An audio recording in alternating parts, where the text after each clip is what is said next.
Best tips for chronic hives that came out of nowhere and haven't gone away after a year. I would say, of course, it's looking at patterns. It's understanding and saying, okay, it's happening now. What's been going on for the past weeks with how I've eaten, how I've lived, my environment. Maybe it's a seasonal change. It's always about patterns because we know that we become more equipped and say, every year at this time, for some reason, I get hives. So I need to do things differently. It's like every week before my cycle or of my cycle or after my cycle, I feel like hell, right? Well, how do you support yourself that week differently? It's the same thing.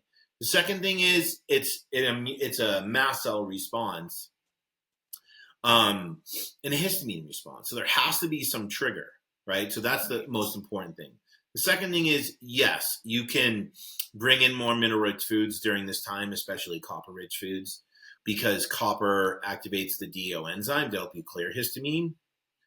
I would say the second thing is when you have a trigger, you can use holy basil and nettle tea together because one acts on the H1 receptor and one acts on histamine. They're like kind of, what's the word?